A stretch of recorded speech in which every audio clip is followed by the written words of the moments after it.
السلام علیکم، کیسے ہیں آپ سب لوگ؟ امید ہے کہ آپ سب لوگ خیریت سے ہوں گے۔ رحیلہ خان کا ناول شروع کرتے ہیں۔ میری عاشقی تم ہی ہو۔ وہ سخت غصے میں ہانپتی اپنے کمرے میں آئی تھی اور دوپٹہ بیڈ پر پھینکتے آئینے کے سامنے آئی۔ اس کی بڑی بڑی سبز آنکھوں کے گوشوں میں پھیلی سرخی اس کی آنکھوں کو مزید دلکش بنا رہی تھی، جبکہ وہ اس وقت غصے میں بھڑک رہی تھی۔ اسے آئینے میں وہی وجود کے آر پار ہوتی گہری سیاہ جادوئی آنکھیں دیکھی تھی جو مسلسل پلک جھپکائے اسے ہی گھور رہی تھی، اور شازے مسلسل آئینے میں اس کی آنکھیں دیکھتی ان کی گہرائی میں اترتی چلی جا رہی تھی۔ وہ انتہائی خوبصورت شخص تھا، اس پر آنکھیں وہ اب اس پر غور کر رہی تھی، اور چپکے سے اس کے دل نے اس کی آنکھوں کی خوبصورتی کی تعریف کر ڈالی تھی۔ جتنی تم خوبصورت ہو اس سے زیادہ برے ہو، وہ بڑبڑائی تھی، اور پھر ان سحرانہ آنکھوں سے بچنے کو فوراً سے آئینے کے سامنے سے ہٹ گئی تھی۔ اس کی آنکھوں کے دریچوں پر آج کا ہوا واقعہ کسی فلم کی طرح چلنے لگا تھا۔ اس نے اب نوٹس کیا تھا کہ وہ اس شہزادوں جیسے آن بان والے شخص سے ٹکر لے آئی تھی۔ اس وقت تو وہ غصے میں سب بھولے ہوئے تھی، اب اس کی دھمکیوں کا سوچ کر ہی اس کے وجود پر کپ کپی سی طاری ہوئی۔ مزید جان تب نکلی جب اسے تھپڑ مارا تھا۔ اف شازے، یہ کیا کر دیا تو نے؟ اس کی غلطی نہیں تھی، نہ اس نے جان بوجھ کر کیا تھا، پھر اسے ہائپر ہونے کی کیا ضرورت تھی؟ وہ خود سے بڑبڑائی تھی۔ تو بعد میں اس نے کون سا کم کیا؟ سارا بدلہ چکا لیا۔ فوراً اسے اس نے طرد کرتے سر جھٹکا تھا۔ اس بات سے انجان کہ اس کا بدلہ تو اب شروع ہونا تھا۔ وہ منہ کے زاویے بناتی واش روم بند ہو گئی اور کچھ دیر بعد فریش ہوتی بستر پر آڑی ترچھی ہو کر لیٹ گئی۔ لیٹتے ہی سر پر نیند حاوی ہو گئی تھی۔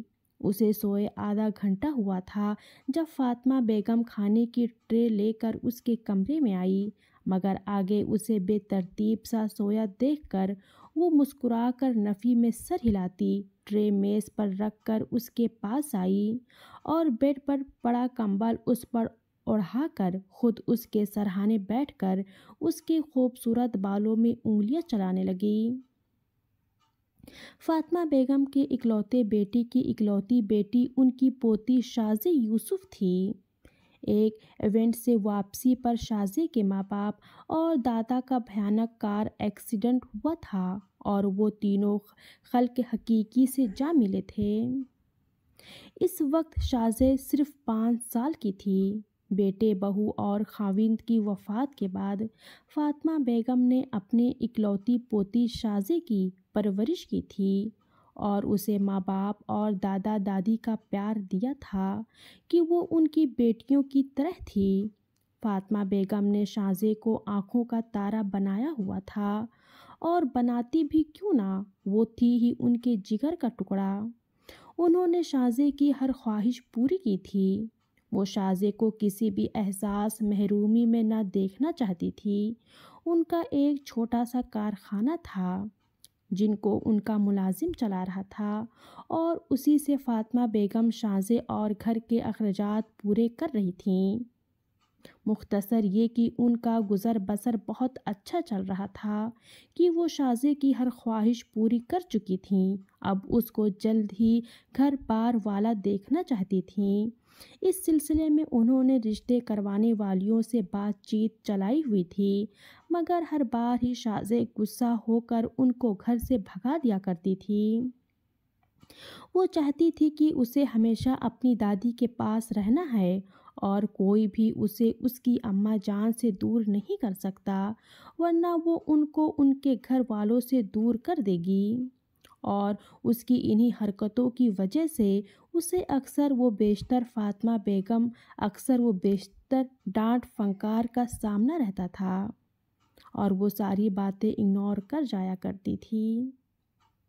شازیہ بہت چلبلی سی تھی، ہر ایک کے ساتھ گھل مل جایا کرتی تھی سوائے رشتے کروانے والی انٹیوں کے، اور جتنی وہ چنچل تھی اتنی ہی غصے والی تھی کہ غصہ تو ہر وقت اس کے ناک پر سجا رہتا تھا۔ وہ اگلے کی جان تب تک نہ چھوڑتی تھی جب تک اسے معافی نہ منگوا لے، اور انہی حرکتوں کی وجہ سے وہ کسی کو بری لگتی تھی تو کسی کو بے پناہ پیاری لگتی تھی، مگر اسے کوئی پرواہ نہ تھی۔ وہ اپنی مرضی کی مالک تھی، لوگوں سے اس کا کوئی واسطہ نہ تھا۔ مہینے میں 2 3 4 چکر لگا کر کارخانے کا حساب کتاب بھی چکتا کر آتی تھی، اور گھر میں ملازموں کے ساتھ ساتھ فاطمہ بیگم کی ناک میں بھی دم کیا ہوا تھا اس نے۔ فاطمہ بیگم اس کی پیشانی چوم کر کھانا واپس اٹھا کر کمرے کی لائٹ بند کرتی باہر چلی گئی۔ اس کے لاکھ منع کرنے کے باوجود زوار کی سرد آنکھوں میں چھپی تنبیہ اور اس کی دھمکیوں پر اس کے سارے انکار دھرے کے دھرے رہ گئے تھے، اور وہ دھڑکتے دل کے ساتھ تیار ہوئی تھی۔ کچھ ہی دیر بعد وہ بلیک ڈریس میں تیار نیچے آئی تھی، جہاں پہلے ہی زوار اور ندرت اس کے انتظار میں بیٹھے تھے۔ ماہ رخ کو اس لباس میں دیکھ کر زوار کے جذبات سینے میں سر ابھارنے لگے تھے۔ اس کا دل کر رہا تھا کہ وہ اس موم کی گڑیا کو سینے سے لگا کر کہیں بہت دور لے جائے، مگر جلد ہی وہ اپنی بے خودی پر قابو پاتا اپنی جگہ سے اٹھا، اور وہ تینوں ایک ساتھ پورچ میں کھڑی گاڑی کی جانب بڑھ گئے۔ ندرت بیگم زوار کے ساتھ فرنٹ سیٹ پر بیٹھی ہوئی تھیں، اور ماہ رخ پیچھے بیٹھی خود کو زوار کی پرتپش نظروں کے حصار میں قید دیکھ کر ہاتھ مسلتی رہ گئی۔ سارے راستے اس کی گہری سیاہ آنکھیں اس کے سلونے چہرے پر جمی اپنی پیاس بجھاتی رہی تھی، اور ماہ رخ اس کے دیدہ دلیری پہ اتنی ہی خائف اور ڈسٹرب ہوتی جلدی سفر تمام ہونے کی دعا کرنے لگی۔ نورے، تم اس سے اتنی محبت کرتی ہو مگر وہ تو انجان ہے، سجلہ بولی۔ یہ میری ایک طرفہ محبت ہے سجو، تو سائیں کو کیسے پتہ ہوگا؟ وہ مسکرا کر بولی۔